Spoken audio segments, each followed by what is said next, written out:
pour exprimer ma gratitude de l'élan de continuité qu'impulse l'association des spécialistes de la réflexion prospective pour le développement au Bénin. Donc, toutes mes félicitations et souhaiterais que ce geste, cette action, cette démarche soit un modèle à imiter par les autres générations de spécialistes et qui sont là et qui s'annoncent également, tout en souhaitant longue vie à cette association et que les rencontres d'échanges scientifiques se multiplient et que l'environnement national soit prospectif de manière à positionner davantage la réflexion prospective pour le bien commun, pour le développement national. Il n'y a rien d'autre que ça. Que nos gouvernants, à l'échelle nationale comme à l'échelle internationale ou à l'échelle africaine, puissent saisir ou s'auto-saisir d'une telle opportunité pour éviter le pilotage à vue afin que l'Afrique décolle enfin par rapport à son développement, qu'elle soit mal partie, qu'elle ait besoin de l'ajustement structurel ou non, qu'elle ait besoin de l'ajustement culturel ou non, qu'elle refuse le développement ou non, que l'Afrique puisse enfin connaître un horizon de changement social générateur de bien-être collectif et individuel. Ce n'est que petitement comme ça, ce n'est pas lorsque la salle est pleine à craquer qu'il y a événement. Il y a événement dès lors qu'il y a du sérieux.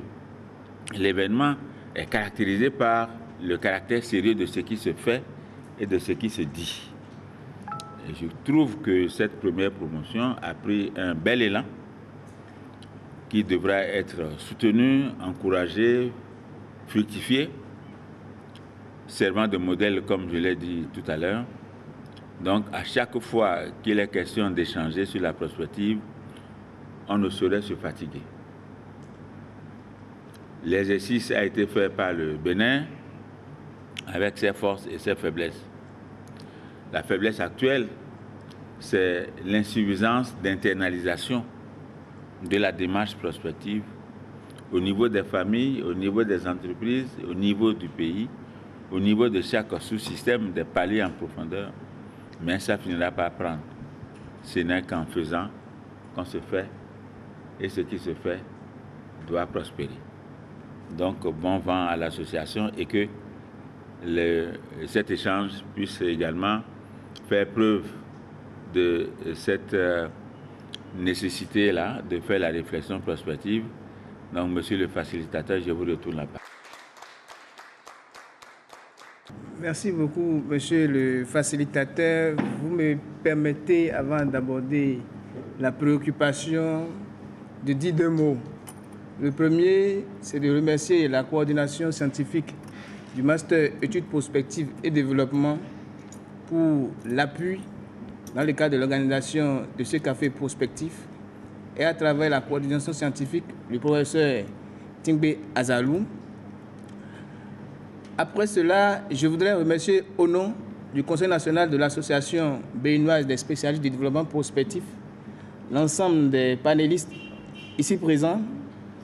Je vais nommer mes aînés, Dr Pofadji, M. Gbemenou Maurice, Dr Aimé Tchefa. Et pour finir avec les remerciements à tout le public, je voudrais reconnaître au nom de l'association le mérite pour le charme et l'éclat que vous donnez en participant à ce café prospectif. Monsieur le facilitateur, il me plaît également de rappeler que notre première activité, c'était une conférence débat le 7 avril dernier sur le thème la place de la prospective dans le système de développement dans le système de planification de développement national. Et qu'aujourd'hui, le panel est organisé autour du thème pratique du développement prospectif au Bénin, enjeux et défis. Zalou a dit, je cite, « L'utilité de la prospective réside dans le besoin d'anticiper le futur. Au-delà de l'anticiper, de le construire, de choisir et de donner naissance au futur souhaité, au futur désiré. » C'est quoi donc la prospective, M. Abiti? La prospective, c'est une science qui permet à l'homme d'explorer ses futurs possibles. Et la prospective lui donne en même temps la capacité de concrétiser les changements souhaités par rapport à ce futur désiré. La prospective n'est pas de la magie. D'aucuns croient qu'il suffit de rester dans les 4 murs de sa chambre, de consulter par exemple le Fa ou d'être un voyant à l'aune d'une boule de cristal pour dire ce qui va se passer et qu'ainsi on est en train de faire de la prospective. La prospective n'est pas ça. Elle est une science en bonne et due forme. Elle a un objet d'étude, elle a une démarche et une méthode et elle a une façon d'être appliquée pour pouvoir produire des résultats. De ce point de vue, le prospectiviste paraît comme un savant au carrefour de plusieurs sciences, pas seulement de la sociologie, même de l'économie, de la géographie, de l'aménagement, mais pourquoi pas du droit? Puisque le prospectiviste doit savoir, pour pouvoir poser des actes, pour pouvoir réellement faire de la prospective, pas de la prévision, qui premièrement relève beaucoup plus de l'économie que de n'importe quelle autre science.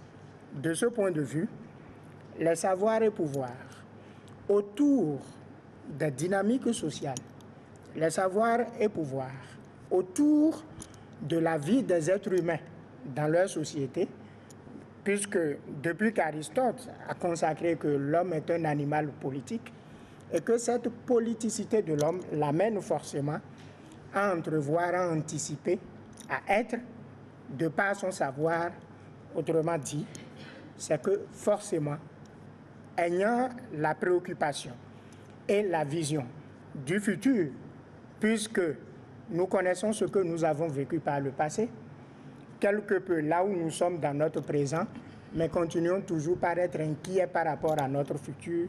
De ce point de vue, c'est un armada de savoir pour pouvoir se libérer et pouvoir réellement se construire dans un avenir que l'on maîtrise parce qu'on l'a ainsi créé de par une démarche de proactivité et non de réactivité ou de passivité. La prospective, c'est une science. Et comme toute science, c'est systématisé, il y a une démarche, il y a une façon d'aborder. Alors, est-ce que vous pouvez nous rappeler cette démarche pour valider que la prospective, c'est une science? Le développement, ce n'est pas les réussites individuelles.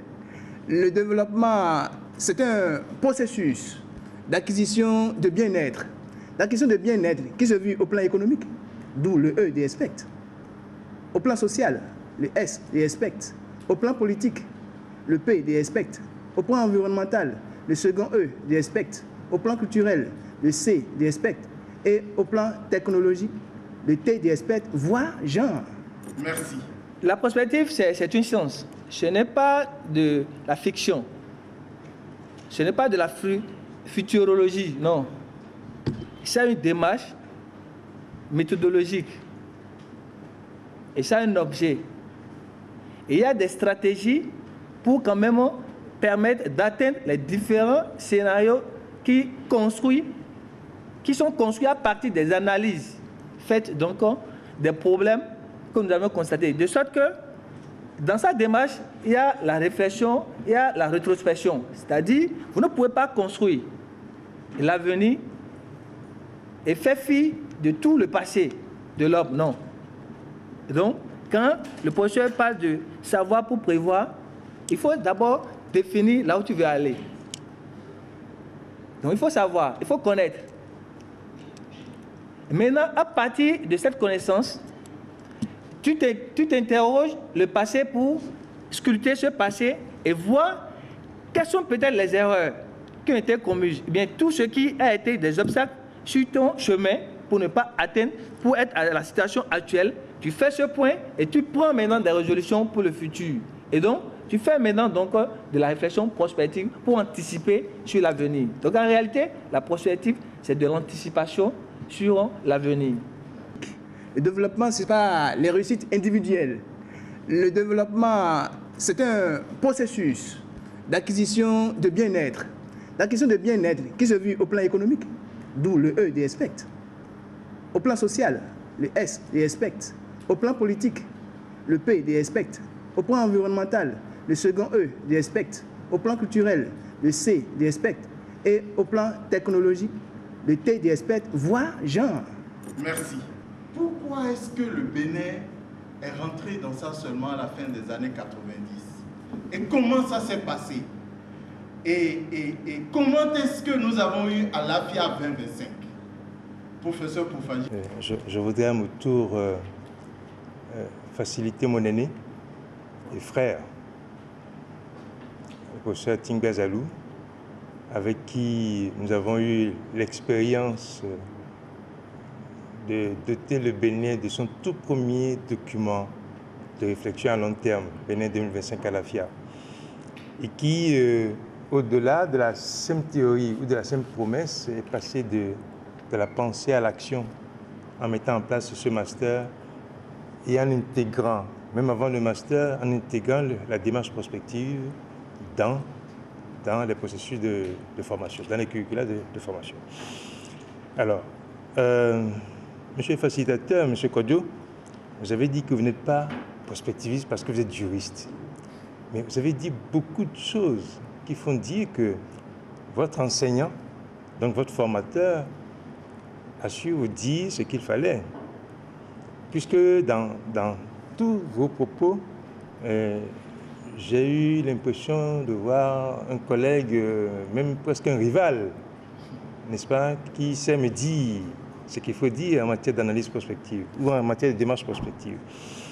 Alors, votre question, c'était de savoir comment sommes-nous arrivés à élaborer ce document et pourquoi seulement à la fin des années 90.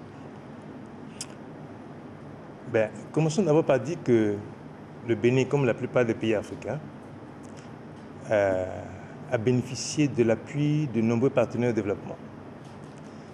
Et les partenaires de développement et les Africains eux-mêmes se sont interrogés de savoir pourquoi, malgré tant de milliards investis en Afrique, l'Afrique ne décollait pas. L'Afrique ne connaissait pas ce qu'on a convenu d'appeler le développement. Alors, les pays se sont réunis, les partenaires se sont réunis à Maastricht et ont réfléchi. Et à la suite de la réflexion, il est apparu que les pays africains n'ont pas une vision de développement, ne réfléchissent pas sur le long terme, pour la simple raison que, généralement, ce sont les partenaires qui leur disent ce qu'il faut faire, parce qu'eux-mêmes confrontés au manque de moyens, au lendemain de l'indépendance, étaient beaucoup plus axés sur, ces pays africains étaient beaucoup plus axés sur l'investissement vers les infrastructures ou les projets qui font l'autonomie ou qui assurent, j'allais dire, l'autonomie de ces pays-là. Au Bénin, par exemple, on a constaté qu'au lendemain de notre indépendance, nous avons construit un hôpital, celui que nous appelons le CNHU, Hubert Koumaga. Nous avons construit une présidence, nous avons construit un stade, nous avons construit un certain nombre de choses. Tout ce qui, n'est-ce pas, apparaissait comme un manque et pour lesquels il fallait donner satisfaction. Donc, nous étions en train de satisfaire aux besoins de nos populations, tout ce qui peut faire la souveraineté de notre pays. Alors, une fois que on s'est réunis à Maastricht en 1992 et qu'on a dit qu'il fallait une vision de développement, les pays ou les partenaires au développement ont convenu que le PNUD puisse accompagner ces pays-là, ou du moins les pays demandeurs. Le Bénin a été demandeur déjà en 1996 et le processus s'est mis en cours jusqu'à ce qu'en 1998, on ait mis en place l'équipe chargée d'élaborer Bénin 2025 à l'AFIA. Alors, il est bon de rappeler que le Bénin a choisi 25 ans, 2001-2025. Pendant ce temps, d'autres pays ont choisi 20 ans, d'autres ont choisi 30 ans. Nous, on a choisi le temps d'une génération. Une génération, telle qu'elle a été convenue, c'est 25 ans.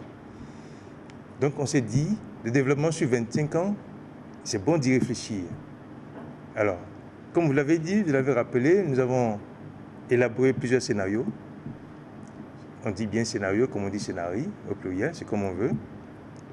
Et donc, nous avons élaboré plusieurs scénarios qui sont partis, bien entendu, des aspirations des populations.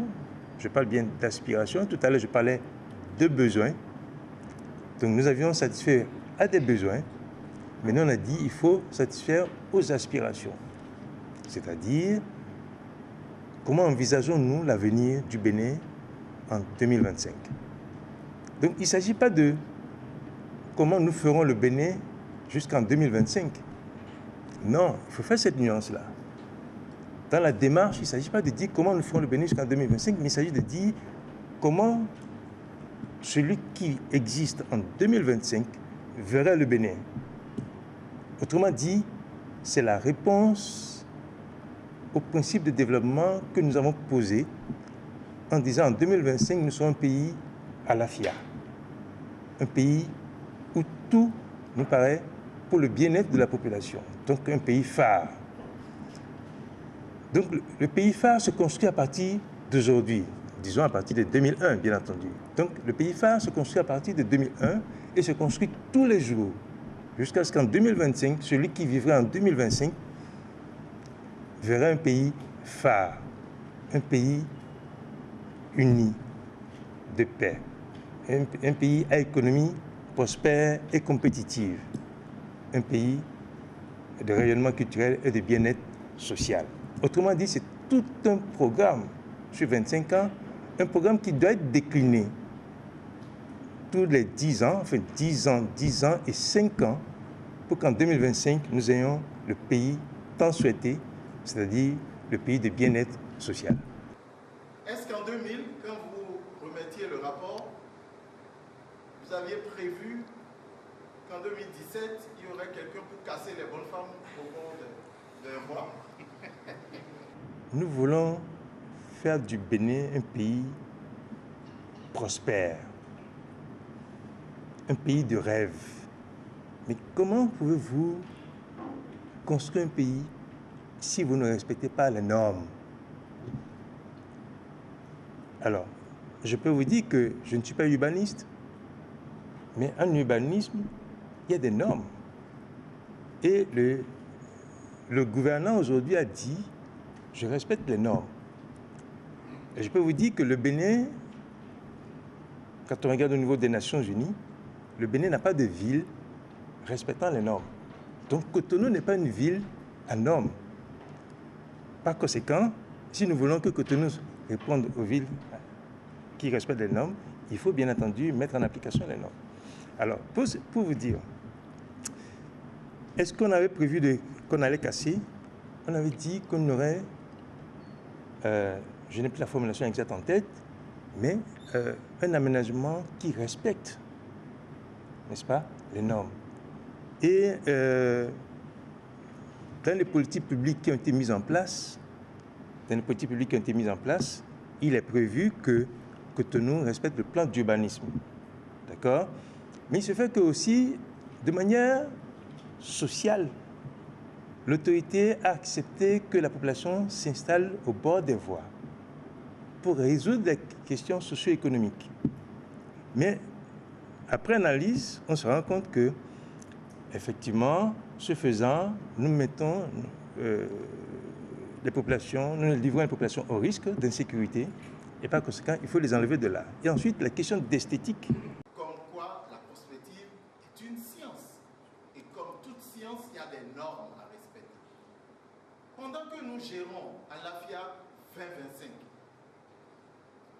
sommes à 7 ans de 25.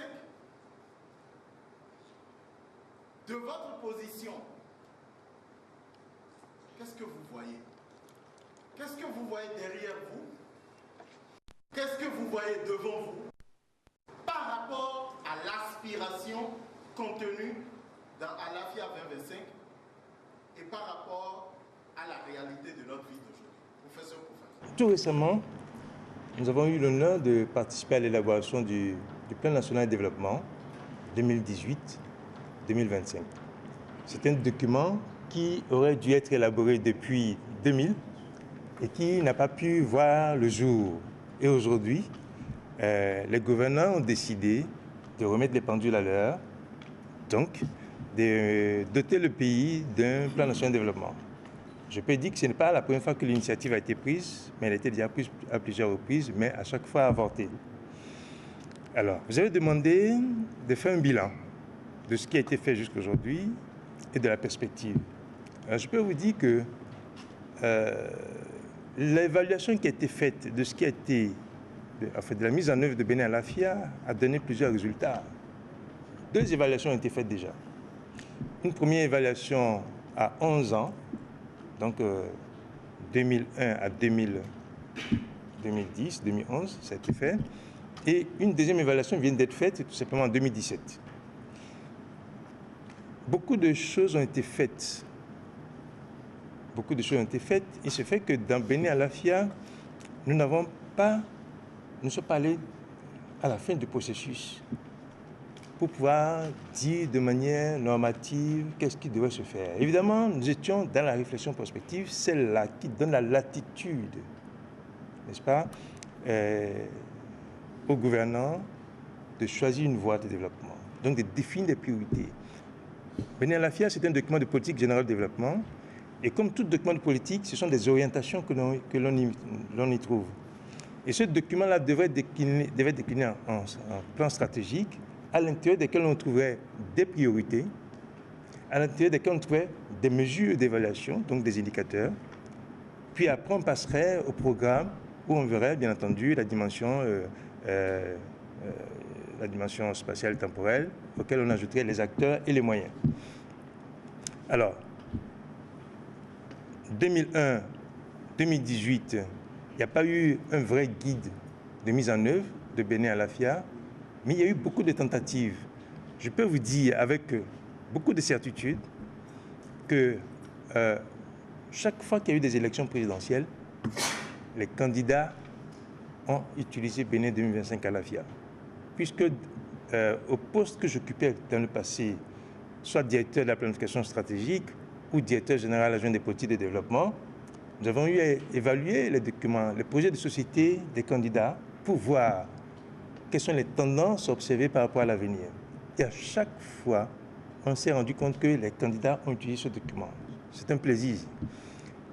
Mais dans la mise en œuvre de leur projet de société, puisqu'on a eu quand même 3 candidats qui sont passés, je vais parler du président Kérékou, je vais parler du président Thomas Boni-Yahi, et actuellement nous avons le président Talon. Ce document a été utilisé, mais il reste comment est-ce que on établit la cohérence entre Bénin Alafia et les PAG ou les ESD. ESD, Orientation stratégique de développement, 2006-2011, qui avait été élaboré. Mais je peux aussi vous dire que Bénin Alafia a été aussi décliné à travers la SRP, le document de stratégie de réduction de la pauvreté, d'accord, et dans les documents sectoriels, dans les stratégies sectorielles. Mais aujourd'hui, depuis, je crois, le 3 mai 2018, le Bénin a validé le plan national de développement 2018-2025. Ce document-là, qui porte sur 8 ans, en tenant compte des intervalles, bien entendu, sur 8 ans, dit désormais comment est-ce que nous allons aboutir à Alafia, donc à Bénin 2025 à Alafia, comment nous allons aboutir à Alafia. Bien entendu, nous ne pouvons plus respecter tout ce qui est contenu dans le document, puisque pendant près de 18 ans ou 17 ans, nous n'avons pas respecté les normes ou les propositions des indicateurs qui étaient dans ce document. Donc nous ne sommes plus sur le sentier du développement que nous nous sommes fixés, mais nous allons faire l'effort de nous rapprocher de ce sentier-là. Et ce document, si vous permettez, le PND va être décliné en programme quadriennal, que nous avons appelé le PCDD, le Programme de croissance pour le développement durable, et ensuite, bien entendu, les PAG.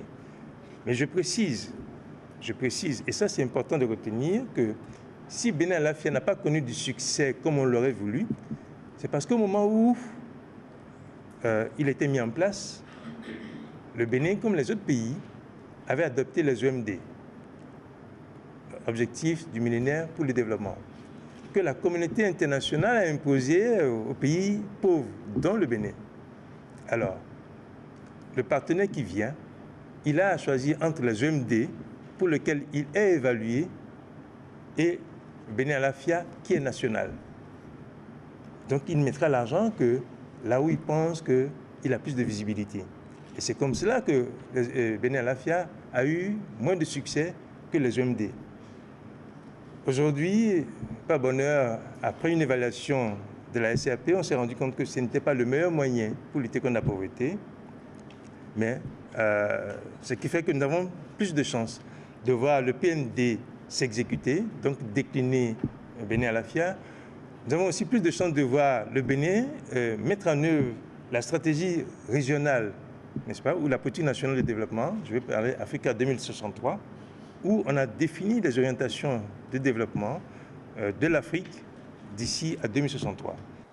Le professeur Tibé Azalou a entrepris la formation de cadres et de cadres bien formés en développement prospectif. Et il est important pour nous de participer à la valorisation de ces cadres, non seulement sur le marché de l'emploi, mais également dans le contexte de développement de notre pays. Et l'un des reproches qu'on pourrait faire à ces cadres, c'est que votre document qui fait connaître la prospective 2025 est un document qu'on ne voit pas se réaliser. Et donc je pense qu'il était important de revenir sur ces questions pour nous donner les armes d'aller sur le marché du développement et de savoir comment vendre les potentialités, les nombreuses potentialités que nous avons pu acquérir dans ces études sous le leadership du professeur Tibé Azalou, ici présent. Alors, pourrait-on dire que la prospective n'est rien à côté de la volonté politique, professeur Koufadji? La prospective est-elle zéro à côté de la volonté politique? J'ai été cadre dans un ministère où nous étudions, le professeur Koufadji sait bien de quoi je parle, les communications qui doivent passer en Conseil des ministres. Alors, à chaque fois qu'on vous remettait une communication à étudier, on nous remettait SRP, volet de notre ministère ou département ministériel. Et c'est seulement ça, et on disait, voilà le seul document à partir duquel vous devriez évaluer la communication et faire vos observations pour que le ministre puisse aller en Conseil des ministres. Et parfois, ça n'entrait pas toujours dans le cadre parce que les bailleurs de fonds, les partenaires au développement dictaient leur loi. Donc la prospective n'est rien lorsque le politique décide de le jeter par la fenêtre. Quand vous faites de la prospective, vous utilisez les moyens de la science. Par exemple, la prévision. Vous utilisez la projection. Vous utilisez aussi la prospection. Trois concepts qui sont différents de la prospective, mais qui sont des outils qu'on utilise en prospective. Alors, comme vous l'avez dit tout à l'heure, quand on étudie la SCAP, la communication, on vous demande de vous référer à la SCAP. Oui, parce qu'on suppose que la SCAP a été élaborée à partir de Bénin Alafia. Donc, pour ne pas remonter très loin, on vous renvoie à la SCAP qui est le document le plus proche. Voilà pourquoi cela a été fait ainsi. Mais maintenant, est-ce que la prospective n'est pas utile? Vous savez, les politiciens gèrent le présent. il gère le présent, il gère le besoin. Il ne gère pas l'aspiration. Il pense à l'aspiration, oui, mais la population, monsieur et madame juste à côté, Kidam, dit, mais moi je n'ai rien vu dans le panier de la ménagère, je n'ai rien vu dans ma poche, donc le gouvernement ne fait rien. Or, il est rare d'avoir un gouvernement qui accepte d'être impopulaire. Je peux vous dire que dans mes fonctions passées, nous avions fait des analyses et nous avons dit à l'autorité à l'époque que si on veut atteindre un résultat, il faut accepter d'être impopulaire. Et l'autorité, dans son charisme, ne peut pas accepter d'être impopulaire. Et donc, ce que nous avons proposé n'a pas été fait. Aujourd'hui, par bonheur, ça se réalise. Mais nous, en proposant, nous n'avons pas dit comment il faut faire. Donc, ce que l'autorité actuelle fait, la démarche qu'il utilise n'engage que lui. Le technicien lui dit, voilà ce qu'il faut faire, mais il ne lui dit pas forcément comment il faut faire, puisqu'il revient à chaque sectoriel de dire comment il faut faire. Et c'est pour ça que quand vous dites, est-ce que le politique ne s'intéresse pas à la prospective? Non, il s'intéresse à la prospective, mais il est contraint de satisfaire aux besoins immédiats des populations. Je vous donne un exemple. Le président Kaberuka, président de la BAD à l'époque, quand il a été élu à la BAD, 100 jours après, on lui a demandé entre être ministre des Finances, parce qu'il était ministre des Finances dans son pays, et être président de la BAD, est-ce qu'il y a une différence? J'ai suivi l'interview, il a ri pendant longtemps, puis il dit, le ministre des Finances, comme tout gouvernement, gère le quotidien. Comment il fait pour trouver l'argent? Or, quand vous êtes à la BAD, vous gérez le développement. Et gérer le développement est plus difficile parce que vous gérez le moyen et long terme. C'est pour ça que quand vous allez à la BAD aujourd'hui ou à la Banque mondiale, vous demandez de l'argent, si c'est pour gérer le long terme, vous ne tapez pas au même guichet. La Banque mondiale gère le quotidien. La BAD gère le moyen et long terme, parce que c'est une banque de développement. D'accord? Et c'est ça qu'il faut mettre dans la tête de nos gouvernants, même au niveau décentralisé. Le maire qui est élu, regardez un peu le contenu des PDC. Les PDC sont élaborés pour répondre aux besoins des populations et non aux aspirations de développement des populations. Et ça, il revient au cadre que nous sommes, de dire aux politiques et de dire aux populations que pour être ce que vous pensez que vous devez être demain, il faut le construire aujourd'hui. Mais si vous gérez le quotidien, vous n'évoluerez pas, vous n'avancerez pas. Est-ce que la prospective n'est rien face aux politiques? Je dirais que la prospective existe grâce aux politiques et peut être déconstruite grâce aux politiques. Parce que la prospective a une démarche bien structurée et elle n'est pas du néant. Elle parle des réalités endogènes, elle sert le développement qui est lui-même global et complexe, tenant compte de toutes les réalités, tous les paliers en profondeur de la réalité sociale, comme le monde biologique. Et une étude prospective bien faite comme celui du Bénin a révélé que le politique, grâce aux organisations internationales, peuvent bloquer le système grâce à leurs apports.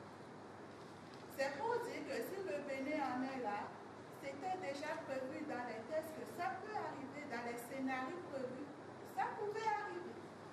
Donc ce n'est pas parce que ce n'est pas venu du néant, c'est déjà élaboré dans les stratégies que ça pouvait venir. J'aimerais demander, est-ce que maintenant ils vont plus tenir compte des salariés de Alafia 2025? C'est à propos de Alafia 2025 qui seront évalués ou bien comment est-ce que ça va se faire? Puisque vous avez dit que Alafia 2025 sera opérationnalisé. Aujourd'hui, nous sommes à 7 ou 8 ans, ou disons 7 ans de l'échéance de 2025. Mais vous avez compris à travers l'exposé du professeur qu'il fut un temps où les politiques ont toujours marché sur les besoins, c'est-à-dire le quotidien à gérer des populations. Ce qui a empêché ces politiques d'aller vers les aspirations réelles des populations.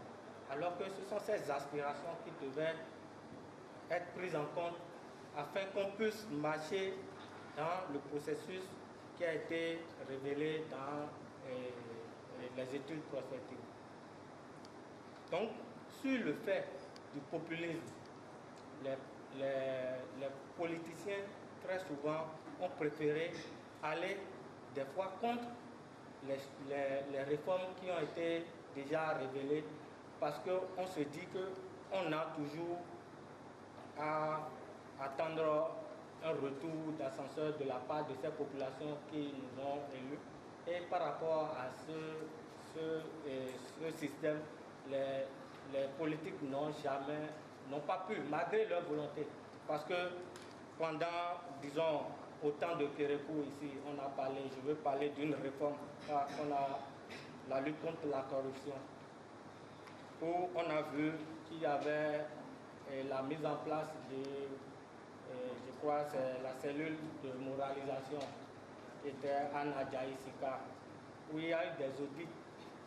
Mais ceci n'a pas empêché que la corruption puisse évoluer, alors que c'est dit dans les études que si ce fléau continue, on risque d'aller vers le scénario opposé. Après, on a vu un président qui, en 2006, a marché contre la corruption. Mais au finish, en 2016, nous avons vu que après, c'est de façon exponentielle. Malgré son ardeur, malgré son courage, sa détermination, il y a eu des pressions ou des effets ou des clans qui ont empêché ce politique d'atteindre ses objectifs. Et la peur d'être impopulaire aussi a freiné son ardeur. Donc, on peut dire que c'est une providence pour le Bénin qu'aujourd'hui ou depuis 2016, on ait un président qui n'a pas peur d'être impopulaire. Aujourd'hui, c'est aller vers les aspirations de notre peuple et aussi inclure dans la réflexion de ce peuple même que l'important n'est pas le tout de suite et maintenant, mais c'est l'avenir, c'est les générations actuelles et à venir.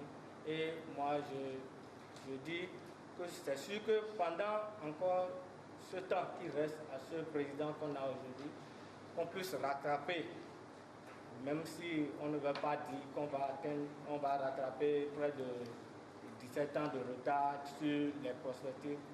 J'ai 3 préoccupations sur le plan pratique. La première, le professeur Kofadi a parlé de 2 évaluations de Bénin 2025 à l'AFIA.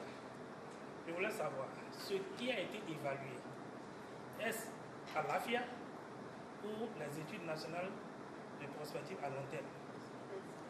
Perspective à long terme. C'est-à-dire, est-ce que c'est le scénario à l'AFIA ou bien c'est les différents scénarios qui sont dans le document qui ont été évalués? Deuxième préoccupation, vous avez bien dit le PND, c'est de 2018 à 2025. Nous avons également constaté que les différents ministères, dans leur stratégie sectorielle, fixent l'horizon 2025. Voilà, nous sommes en train d'internaliser les ODD. Horizon 2030. Comment ça se fait? Toutes les stratégies nationales ont pour horizon 2025, les ODD horizon 2030.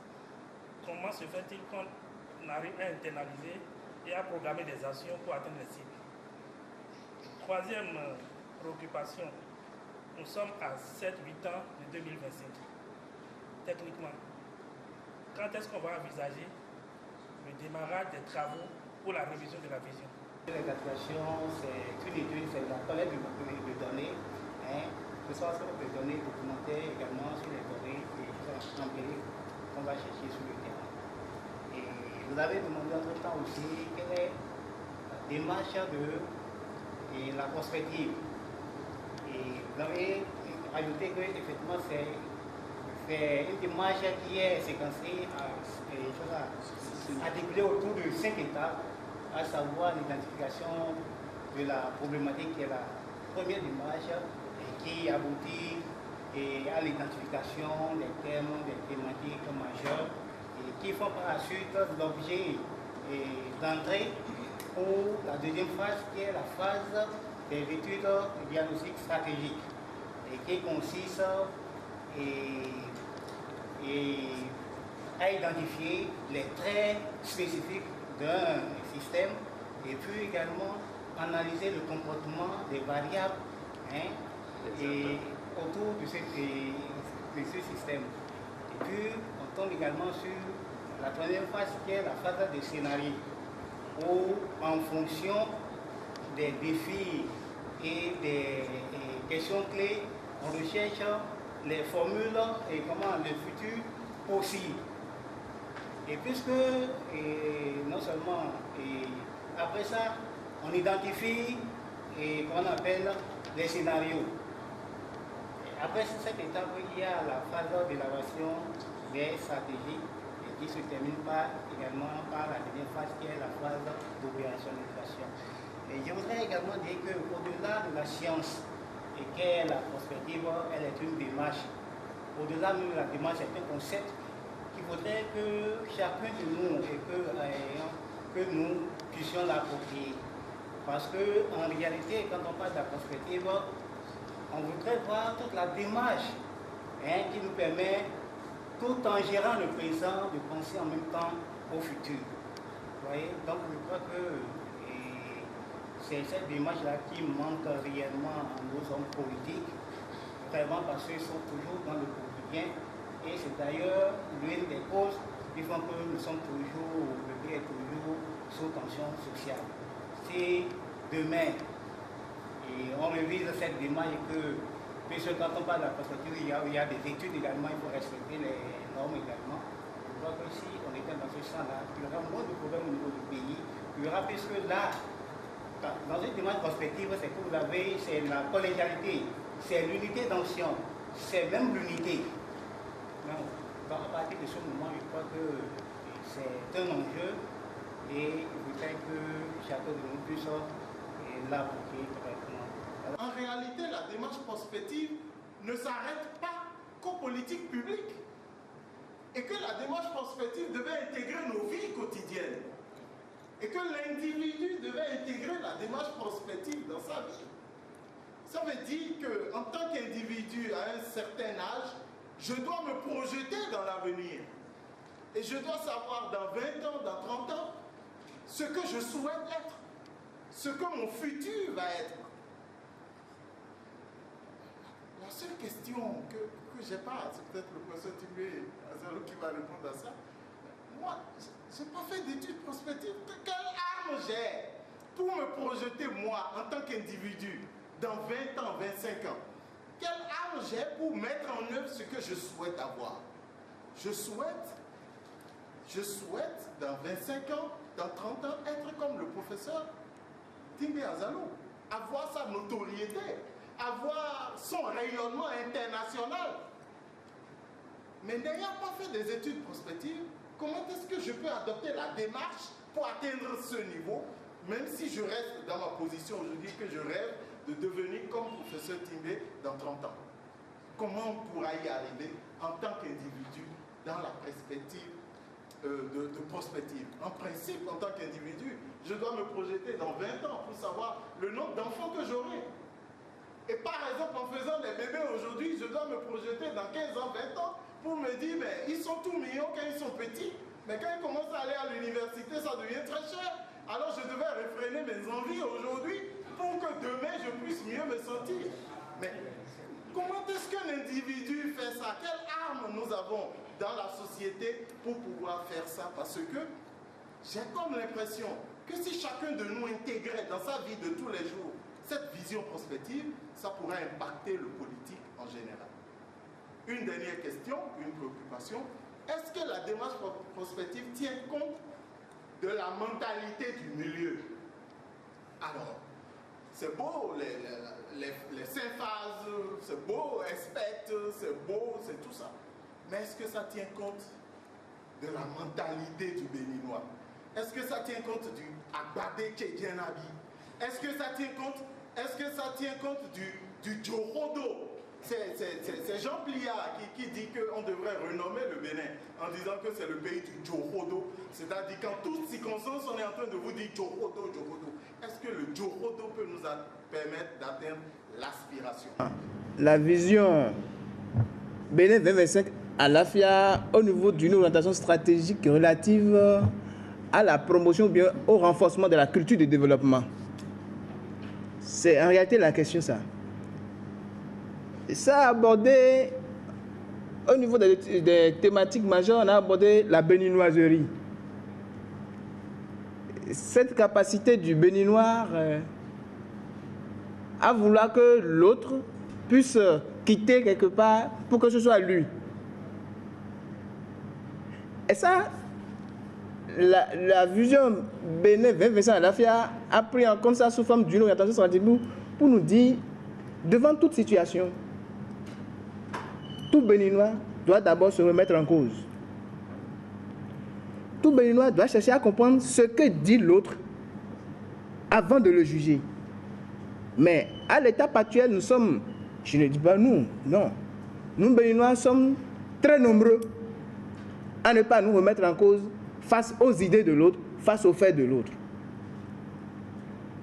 Et c'est peut-être le fait que nous ne soyons pas allés au niveau des plans nationaux de développement 2000, 2010, 2010, 2020, 2020, 2025 qui fait que la situation perdure.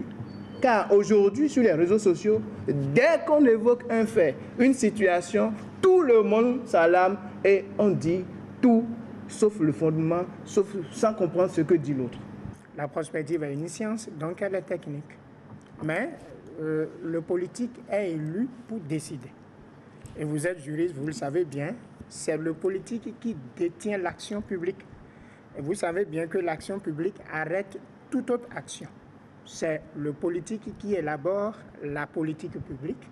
On parle de fabrique de politique publique et qui décide de quand et comment mettre en œuvre.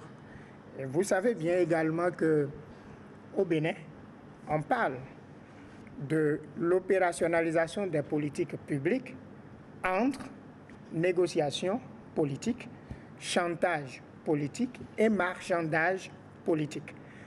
Alors, est-ce qu'il n'est pas temps d'avoir des universitaires de renom à la tête de nos États?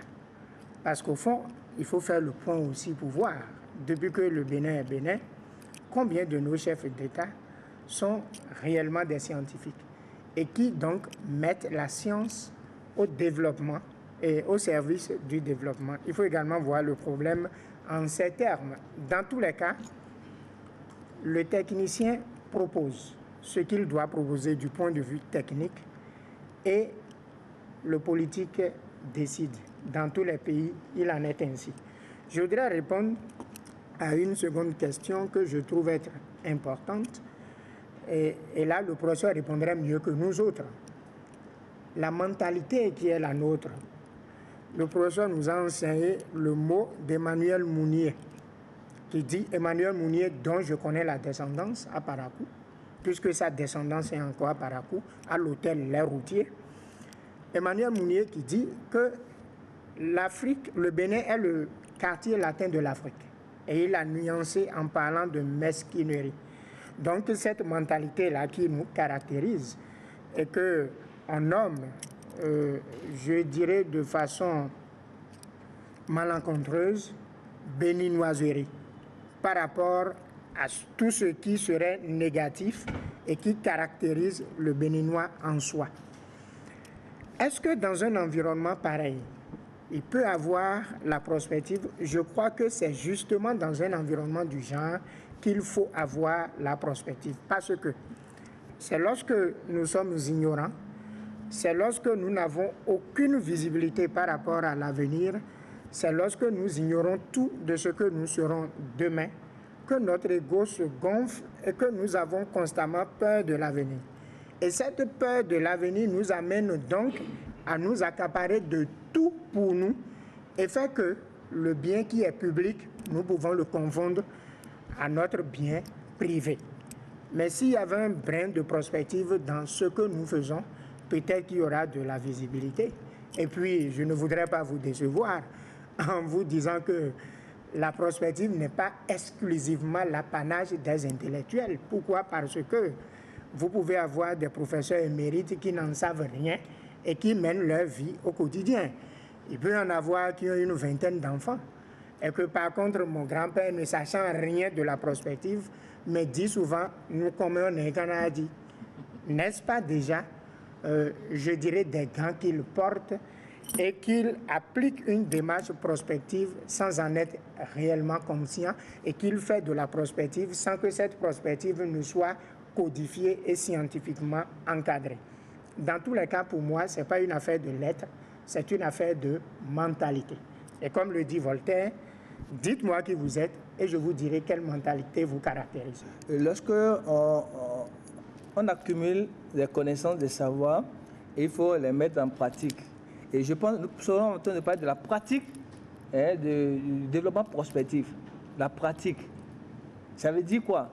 Ça peut être inné en vous. Et c'est ce que le docteur Tchefab vient de dire tout à l'heure, que les gens font de la prospective sans le savoir. Parce que c'est de façon empirique, c'est de façon innée en eux. Et donc, pour continuer, je veux citer le professeur Tingbe qui dit que dès qu'on vous nomme à un poste politique, vous commencez par préparer en même temps votre descente dans la société.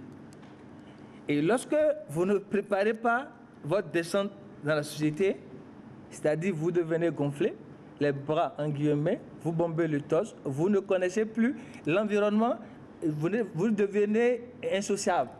Ça veut dire que dès que vous allez finir, en ce moment, vous aurez le temps et vous chercherez à discuter avec vos collègues d'avant et vous ne trouverez personne. Et donc, moi, je peux dire que de façon empirique, la prospective était innée en moi. Et je me rappelle, le premier jour, on nous a fait l'entretien, le professeur et tout le staff de la prospective. Moi, j'ai dit, je suis venu ici, c'est pour avoir de la certification sur un certain nombre de connaissances que j'avais, des aptitudes que j'avais. Donc, c'est une affaire d'aptitude. Et donc, moi, à mon poste, ce n'est pas un poste qui m'avait gonflé la tête. C'est un poste où c'était au service donc, du développement, ce que je savais, je voulais donc mettre en pratique.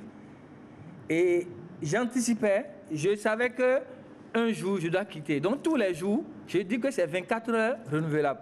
Donc lorsque vous êtes à des postes comme ça, vous savez que c'est de 24 heures renouvelables. Et si moi, je n'avais pas une pratique prospective, peut-être aujourd'hui, je serais déjà clochardisé, peut-être à la maison, peut-être les soucis peut-être allaient m'accabler, etc. De sorte que tu rentres dans la dépression, etc. Donc, bref, c'est pour vous dire que toute cette connaissance que nous avions capitalisée en 2 ans, moi, je l'ai exploitée en fond dans des réunions, dans des ateliers, dans des interventions. Et vous savez que lorsque vous êtes dans cette démarche de vérité, vous n'êtes pas la bienvenue parce que les gens voient que vous êtes au carré, vous êtes dans l'anticipation, alors que les autres gèrent le quotidien. Donc, bref, c'est pour vous dire que au finish, la pratique du prospective doit rentrer dans les habitudes de tout un chacun de nous. De sorte que c'est quand les ménages, les individus vont développer la pratique, que cela pourrait donc s'étendre à tout l'environnement immédiat, au niveau de l'arrondissement, au niveau donc de la commune, au niveau des départements et pourquoi pas au niveau donc du pays. Donc je pense que c'est l'association maintenant qui a ce défi à relever, de pouvoir identifier les thématiques, et disons, de société, les thématiques pertinentes, et de faire des réflexions que nous allons certainement soumettre à nos professeurs et organiser des cafés philo, organiser donc des colloques scientifiques pour ouvrir en réalité les jeux donc à nos dirigeants. Est-ce que tout le monde peut faire ou faire de la prospective? Oui, tout le monde fait. La réponse a déjà été donnée. Mais je voudrais dire que ce qui manque le plus chez nous, c'est l'esprit d'entreprise. C'est tout. Si vous avez l'esprit d'entreprise, vous faites de la prospective. Et je voudrais citer un exemple que j'ai l'habitude de donner. J'ai la chance d'avoir un enfant qui est né aujourd'hui. Mon épouse et moi venons d'avoir un enfant né aujourd'hui. Et je dis, cet enfant-là sera médecin demain. Ça veut dire quoi? Que je réfléchis à 26 années après. Puisque s'il entre à l'école à l'âge normal, à 6 ans, il fera 6 années de cours primaire, ça lui fera 12 ans. Il fera 7 années de secondaire, ça lui fera 19 ans. Et il fera 7 années d'université, ça lui fait 26 ans. Donc la socialisation de l'enfant d'aujourd'hui à 26 ans, je commence aujourd'hui. Donc je fais de la prospective sans le vouloir ou sans le savoir. Et comme vous l'avez dit, si je veux avoir un enfant médecin, je sais ce que ça coûte. Ça suppose que je ne devrais pas avoir beaucoup d'enfants si je veux que tous les enfants aient un avenir. Donc je réduis le nombre d'enfants pour faire en sorte que les moyens dont je peux disposer demain ou dont je dois disposer demain pour entretenir ces enfants-là suffisent à mes besoins. Vous avez demandé si ce ne serait pas normal que ce soit un intellectuel ou un prospectiviste qui soit chef d'État. Je prends le cas des États-Unis. Plusieurs chefs d'État américains n'étaient pas de grands intellectuels. Pourtant, ils ont bien conduit le pays. Il y a eu même des planteurs, je ne cite pas des noms. Il y a eu des éleveurs, des acteurs de cinéma. Pourtant, les États-Unis sont restés premier pays du monde en termes de puissance économique, en termes de puissance militaire, en termes de puissance management, bref. Donc c'est pour vous dire qu'on n'a pas forcément besoin d'être prospectiviste ayant été formé à l'école ou universitaire, mais c'est d'avoir la prospective dans la logique du raisonnement et de savoir écouter ceux qui peuvent réfléchir sur le long terme. Parce que la prospective, faire de la prospective, c'est avoir la capacité d'anticipation. Et anticiper, nous avons dit, c'est rapprocher le futur. Une autre question qui a été posée, est-ce que le PND, Plan national de développement, sera pris en compte par les partenaires de développement? Oui, puisque désormais c'est notre outil de développement. Et à l'intérieur, nous avons pris en compte les ODD, dont l'échéance est 2030. Donc nous avons fait le PND en tenant compte des ODD jusqu'en 2025. Et il est prévu que le PND soit décliné en programme quadriennal, 4 ans, 4 ans. Et il va rester 2 ans. Donc, à la fin de la 4e année, on envisagerait déjà l'élaboration de 2 nouveaux documents de prospectif. Donc, ce qui veut dire qu'il est prévu déjà. Nous avons anticipé en nous disant le Bénin ne connaîtra pas de vide en matière d'analyse prospective. Et donc, cela sera fait. Ce qui veut dire que la vision va être révisée ou révisée ou maintenue, en tout cas va être évaluée, on verra quel résultat ça donne. Alors, la question suivante est de savoir qu'est-ce qui a été révisé, qu'est-ce qui a été évalué. Est-ce la vision, est-ce le document ou est-ce l'opérationnalisation? C'est tout qui a été évalué en 2011. On a cherché à savoir, Bénin 225 à l'AFIA, qu'en est-il aujourd'hui, en 2011? Et tout récemment encore, on a fait une petite évaluation dans le cadre de l'élaboration du PND. Je parie que dans votre tête, il est en train de trotter de savoir où est-ce que nous en sommes. Beaucoup de résultats positifs, contrairement à ce qu'on peut penser. Beaucoup de résultats positifs. Mais nous ne sommes pas restés sur le sentier que nous nous sommes tracés.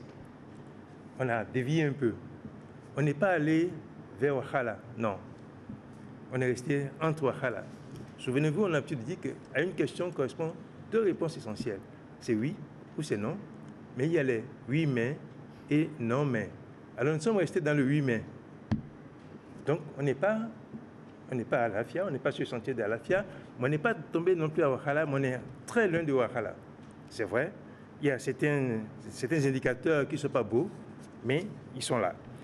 Alors, voilà donc j'ai répondu de manière ramassée. Une dernière question qui me paraît importante. La culture, est-ce qu'il faut en tenir compte dans l'analyse prospective? Oui. Peut-être que Tchefa en a parlé, mon voisin aussi en a parlé. Oui, mais dans notre culture, nous faisons de la prospective sans le savoir. Vous l'avez dit tout à l'heure, quand je posais un acte, je me demande demain, qu'est-ce que ça va donner? Celui qui plante un arbre ne le plante pas pour lui. Non. Quand c'est un arbre que vous plantez, je prends un pommier. Dans notre tradition, je crois que généralement, on dit que un vieux ne plante pas un pommier parce qu'il ne verra pas les pommes avant de mourir. Et je sais qu'un professeur, un collègue ici, le docteur Damata, le professeur Damata, dans la zone des collines, a développé la culture de planter du pommier envers et contre tout. Et aujourd'hui, dans les départements des collines, les gens plantent le pommier parce qu'ils ont compris que le pommier a beaucoup de vertus et que la pomme aussi a beaucoup de vertus et qu'on peut planter. Ce que les gens ne savaient pas, c'est que si vous plantez, ça met du temps. Donc nous avons la culture prospective chez nous, mais ce n'est pas normalisé comme aujourd'hui la prospective universitaire, mais ça existe. Et chacun de nous sait le faire. Merci, chers frères facilitateurs, imbibés des valeurs de sagesse africaine. Je crois que la sagesse, elle n'est pas humaine. Je ne suis pas encore sage. Je tends vers la sagesse. Puisque j'apprends toujours. Et ce sont les éditeurs qui sont mes maîtres. C'est avec eux, et par leurs questions, par leurs étonnements, que j'essaye de me forger une vision, que j'essaye de me forger un paradigme en matière de réflexion et de réflexion socio-prospective. Nous rendons grâce à Dieu. Et ce qui est en cours, ce n'est pas mon œuvre, c'est l'œuvre de nous tous. C'est l'œuvre telle que voulue par la nature. Et mon frère et ami Pofadi sait de quoi je parle, puisque nous avons fait les Nations Unies ensemble et nous avons travaillé ensemble souvent pour dire que la prospective, c'est nous tous, et la prospective, c'est la vie. C'est la définition que je retiens. La prospective, c'est nous tous, et la prospective, c'est la vie. Et la prospective, en tant que diplôme, vient de façon subordonnée. Parce qu'aujourd'hui, où nous devons enseigner autrement, tout ce que nous disons dans les amphis, c'est d'abord pour mieux vivre. Or, généralement, nous pensons que c'est d'abord pour le diplôme. Et c'est ça qui nous égare un peu souvent. Parce qu'aujourd'hui, l'enseignement prend en compte la vie. Ça veut dire qu'avoir un diplôme, c'est savoir mieux vivre. C'est avoir internalisé les leçons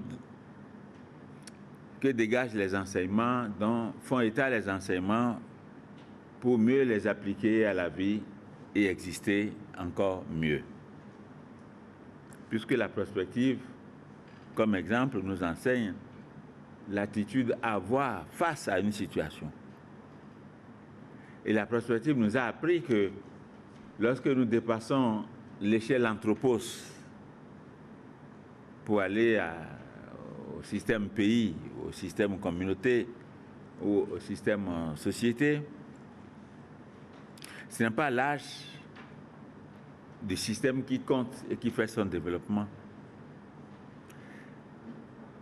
Ce n'est pas la couleur de la peau qui fait le développement. Ce n'est pas la dotation naturelle, la richesse en ressources naturelles qui donne lieu au développement. C'est d'abord une attitude. C'est d'abord une mentalité. C'est d'abord une culture qui prenne en compte les valeurs éducatives. À partir de ce moment, l'éducation, c'est la vie. L'enseignement n'est qu'un canal pour traduire des valeurs éducatives. ce qui correspond très bien à ce que dit mon maître, le professeur Agassi. Ce n'est pas la formation de diplômés qui compte, c'est la formation de l'homme. Donc, tout ce que nous faisons et que nous disons ici, en réalité, c'est pour mieux vivre, puisque la prospective elle-même a pris racine par rapport au souci de l'homme de mieux vivre, en se posant des questions. Comme celui-là qui a donné, qui a nommé son chien « Qui c'est l'avenir ?» Parce que l'avenir, c'est toujours ce qui semble nous échapper. On dit enfant, nous on dit avant humain, mais la prospective essaie de voir au-delà du noir, sans se confondre à la magie, sans se confondre à la boule cristal, sans se confondre à la divination, mais une planification qui puisse prendre en compte toutes les variables possibles. Et c'est pourquoi je dis, entre l'emploi et la vie, nous avons la formation. La formation, c'est la vie. La formation aussi donne lieu à l'emploi. Et ceci, c'est déjà un début de réponse à la question de savoir qui peut faire la prospective. Donc nous devons, chacun de nous devrait faire la prospective. Et les réponses ont été très très exhaustives, je ne vais pas reprendre, je peux peut-être partir des vécus. Vous-même, vous avez donné l'exemple de savoir, mais est-ce que la prospective ne permet pas d'envisager le nombre d'enfants? Même si en Afrique, on ne compte pas le nombre d'enfants. Mais on peut compter le nombre d'enfants, on peut envisager une masse d'enfants, tout en faisant appel à la volonté de Dieu, qu'elle soit faite. Surtout ce que nous disons, parce que c'était transcendantal. Le nous Némarou qui est au contrôle de tout, mais qui nous permet également de rêver. Donc tant que nous rêvons, nous pouvons faire la prospective. Le rêve, ce n'est pas ce qui est négatif, non. Non, non. Quelqu'un qui rêve de se retrouver dans un cercueil, mais c'est l'un des meilleurs rêves pour lui permettre de ne pas se retrouver dans le cercueil au lendemain. Puisque le rêve conduit à l'action. L'action d'éviter le pire, par exemple. Et là, c'est un exemple très catastrophique, très extrémiste que je prends. Comme rêver être dans le beau, permettre de prendre les dispositions pour réellement être dans le beau. Mais la prospective ne se ramène pas au rêve, mais la prospective prend en compte les rêves comme variable, sous forme d'aspiration. Et ici, on a déjà fait la nuance entre aspiration et besoin. Donc, nous avons eu toutes les réponses qui ont été faites par les différents panélistes. Donne lieu déjà à toutes les questions que nous nous posons à ce point de vue. Et vous avez demandé, mais en tant qu'individu, moi j'ajoute quelconque, comme on le dit dans les villages. J'ai un nom qui me dit individu quelconque. Vous demandez de quel moyen il dispose. Il dispose d'un moyen très fort et très efficace, c'est la réflexion. C'est la réflexion. À ne pas confondre à l'analyser, à ne pas confondre au méditer, à ne pas confondre aux pensées, à ne pas confondre à autre chose. Puisque réfléchir, c'est s'oublier un peu. C'est mourir un peu aussi. Mais on est toujours là. La vraie réflexion permet de passer en revue les événements dans la transversalité qu'il faut. Et l'un des points forts de la prospective, c'est justement cette transversalité qui conduit à une analyse holistique au point où nous ne pouvons plus nous contenter de dire que parce que deux frères avancent vers nous, le plus élancé et le plus âgé. De toute façon, l'épicurisme, l'empirisme et le sensualisme, nous l'avons dépassé, mais ça peut toujours transparaître et vouloir s'imposer à nous. Donc, tout individu peut faire la prospective. Et c'est ce que je dis souvent. Et ils sont là, ils le savent. Une chose est de s'inscrire pour avoir le diplôme. En réalité, c'est ce qui conduit à la formation. Hein. Il faut vivre, satisfaire les 5 besoins, les besoins fondamentaux. D'accord. Donc, il faut un emploi. À défaut d'un emploi, il faut un travail. Mais on constate, chemin faisant, qu'au-delà du diplôme, les études nous permettent de mieux vivre. Et c'est ça qui est très intéressant. C'est vrai que là, si tout individu peut faire de la prospective, tout individu n'est peut-être pas spécialiste de la prospective.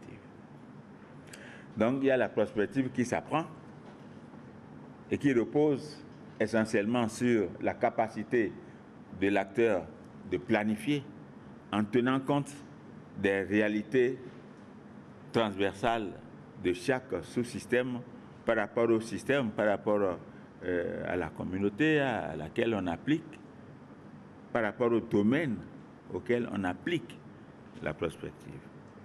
Et c'est en cela que nous disons que la prospective, ce n'est pas, peut-être pas de la divination, mais un débat épistémologique peut faire intervenir la divination comme ce qui amorce.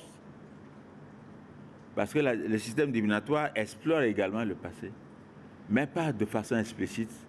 Si la réalité identifiée comme résultat n'avait pas été vécue, c'est qu'elle est en cours d'être vécue, ou bien elle interviendra.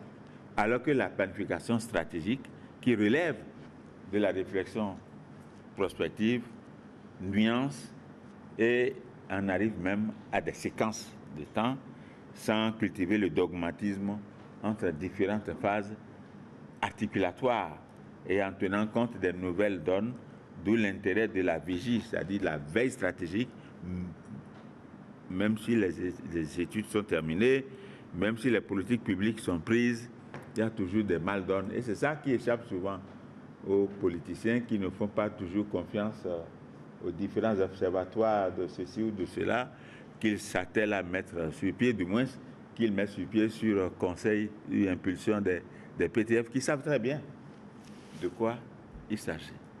Vous voyez, parce qu'un observatoire, c'est une structure de veille. Observatoire de changement social, observatoire des dynamiques sociales, observatoire de ci ou ça, mais les résultats de ces travaux, des observatoires, de ces structures, restent ce qu'ils sont. C'est seulement aujourd'hui que nous avons une lueur sur différents dossiers, par exemple, qui ont été élaborés, les audits de société, etc. Nous avons enfin une structure qui accepte donc d'aller à des réformes, quitte à se rendre impopulaire, mais se rendre populaire, impopulaire peut-être au départ dans la mise en œuvre, mais finalement populaire normalement si lorsque tout se passe bien. Parce que les réformes sont ce qu'elles sont. Et puis, lorsqu'on prend Bénin 2025, c'est lui qui s'est occupé de cette phase-là, le graphe de motricité dépendance indique bien que les réformes sont très difficiles et très délicates au Bénin. Parce qu'avec la mentalité d'Agbadé Tidjrambi, la mentalité de « haut-toi de là que je m'y mette », la mentalité de détruire et donc de faire comme une mentalité qui ne respecte pas le désir de dépassement, mais qui c'est plutôt le désir de destruction, des choses comme ça. Ce sont des tendances lourdes qu'il faut inverser avec le temps par rapport à un système éducatif qui ne prend pas encore toujours en compte les valeurs prospectives. Et c'est l'une des insuffisances du système éducatif. Non seulement les valeurs de culture ne sont pas forcément prises en compte, il y a beaucoup d'exemples à ce point de vue, mais on se contente aussi d'aller au plus pressé, sans compter que, évidemment, par rapport à l'environnement externe, il y a aussi des tendances lourdes qui ne sont pas de nature à faciliter la tâche au gouvernement. Parce que le positionnement international de tel ou tel pays doit se poursuivre et on a intérêt, dans le dialogue nord-sud ou dans les relations internationales ou nord-sud, on a intérêt à continuer à assujettir, on a intérêt à continuer à nous subordonner. Et vous savez, comme l'indique l'histoire, tous ceux qui ont tenté d'inverser ce courant se trouvent là où ils sont et ont et de façon parfois malheureuse, parce que quand Kadhafi est mort, je ne sais pas quel est le chef d'État africain et qui a prononcé le moindre propos contre, en dehors du courage du Tchadien à un moment donné et en dehors du courage de l'Équato-Guinéen à un moment donné. C'était comme si tout le monde était complice. C'était le dernier exemple en réalité. Mais la prospective peut venir inverser tous ces courants-là d'une manière ou d'une autre, parce que l'Afrique peut se rendre indispensable d'une manière ou d'une autre. Pas forcément parce que c'est le Nord qui valorise le moringa que nous devons cesser de donner, de considérer cela comme légume destiné aux bêtes, aux moutons, etc., et qui devrait faire objet maintenant de recherche dans tous les magasins. Voilà quelques paradoxes justement qui inhibent les forces devant nous permettre de mettre en œuvre efficacement Bénin 2025. Donc tout le monde peut faire la réflexion et le moyen privilégié c'est la réflexion, mais tout le monde peut faire la prospective parce que face à l'avenir, il y en a vraiment qui réfléchissent. Il y en a qui n'ont jamais été à l'école, vraiment pas à l'école, mais qui sont des intellectuels communautaires qui font de la prospective à leur manière. Peut-être un long terme par rapport à un système pays peut échapper, mais par rapport à leur famille, à leur communauté, par rapport à leur ménage, il y en a qui réfléchissent. Savoir le nombre d'enfants, déterminer le nombre d'enfants et en fonction du coût de ce que devrait devenir un enfant. Et on peut rêver de cela. Ce sont des représentations sociales qui constituent des repères vers lesquels nous devons tendre chaque jour que Dieu fait et qui nous permettraient d'aboutir ou non. Je crois qu'à ce point de vue, la prospective, ce n'est pas seulement l'université. La prospective, ce n'est pas seulement dans les diplômes. La prospective, c'est une attitude de vie, et tout simplement. À long terme ou à court terme, encore que le Bénin, dans sa politique, conçoit qu'il s'agit d'un temps générationnel, mais par rapport à certaines réalités, ces réalités-là peuvent être prises en compte à partir de 10 ans ou de 15 ans. Donc il y a cette nuance-là que nous distinguons. Et pour ce qui est de l'association mise sur pied, comme je l'ai dit tantôt, nous avons beaucoup à faire.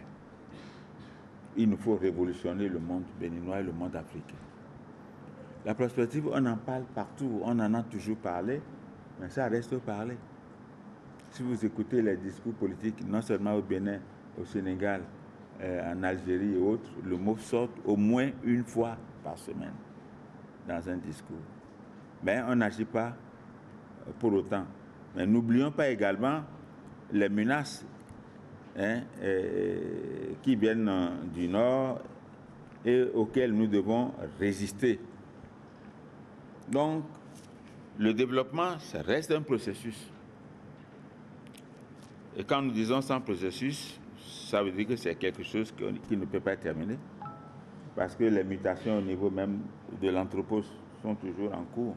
Ce que j'ai voulu hier, c'est peut-être pas ce que je veux aujourd'hui.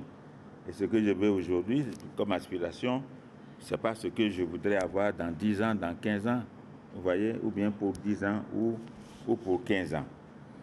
Donc la mentalité est au cœur, comme l'a dit mon ami Pofadi, comme l'a dit aussi l'autre, la culture est au cœur de la prospective. Et dans la démarche des études diagnostiques, il y a une étape où on analyse les spécificités du système de façon sociétale, c'est-à-dire au plan économique, quelles sont les réalités du système, pays, système famille, système entreprise, système institution, système tout court, ou le secteur en question, les réalités économiques, les réalités politiques, sociales, culturelles, technologiques et autres. Et chaque concept que j'indique comme ça ont des profondeurs et beaucoup de sous-paliers que les spécialistes, les auditeurs aussi ici connaissent. Parce que la particularité de la prospective à l'université ou dans les écoles, c'est les niveaux de profondeur. C'est les niveaux de profondeur, sans aller au scepticisme, sans aller au doute, ni le doute sceptique, ni le doute méthodique. sans aller au doute, il y a des niveaux de profondeur qu'il faudrait prendre en compte. Disons tout simplement, chers amis, pour ne pas allonger la séance, que nous sommes toujours en bonne voie. En prospective, on ne se décourage jamais. En prospective, rien n'est mauvais. En prospective, le désespoir n'existe pas. Ah non, c'est un domaine de volonté, un domaine de liberté, un domaine d'imagination, et d'imagination fructueuse, un domaine d'espérance, où l'action est au cœur de l'existence. Donc, rien n'est tard, et il n'est jamais tard pour que l'Afrique décolle. Donc, je pense que nous sommes sur la bonne voie, et que les différentes générations qui se construisent se feront parler d'elles, déjà se font parler d'elles, et se feront parler d'elles davantage. Qu'il y ait le boulot tout de suite à côté ou pas, chacun doit savoir qu'il a gagné quelque chose d'inédit que d'autres n'ont pas et que d'autres cherchent à avoir. L'essentiel pour nous, c'est d'appliquer au mieux cet acquis, tout en recherchant l'emploi ou tout en recherchant le travail, parce que ce n'est pas la même chose, tout en restant un être avisé d'utilisation des compétences à des fins de revenus pour exister. Nous sommes tous d'accord, on a déjà intérêt à appliquer autour de soi ce qu'on a appris, sans être des devins, mais constituer des personnes que les gens approchent difficilement. Parce que là, on dit, mais lui, quand il dit quelque chose, là, ça se réalise, je n'ai pas envie de me faire parler. Je n'ai pas envie qu'il me dise quelque chose, parce que quand il dit pas là, non, c'est pas évident. Donc, on préfère vous fuir comme si vous étiez des devins ou des prophètes, mais c'est déjà un atout. En tout cas, il faut remercier Dieu, nous avons tout à gagner. Et j'encourage les auditeurs, les 4 promotions qui sont là, la 3e promotion a un empêchement à la dernière minute parce que le collègue qui fait cours doit voyager dans 2 jours et il tient donc à donner l'essentiel de 16 heures de cours. C'est pourquoi eux, ils ne sont pas là. Je félicite tout le monde. Je félicite davantage les collègues de la première promotion et je remercie abondamment mon ami, et je prête le mot à l'autre, Élégance, le professeur Agassi qui l'a surnommé Élégance, et il correspond bien à cela d'ailleurs. Et parce qu'à chaque fois il est à vos côtés, il est à nos côtés, et il joue un rôle extrêmement important. Moi-même, je ne voudrais vraiment pas me dessaisir de lui, et je voudrais davantage me rapprocher également des autres avec qui j'ai collaboré au sein de la cellule technique de pilotage. En tout cas, l'avenir est à nous, et tout dépend de nous. Merci beaucoup.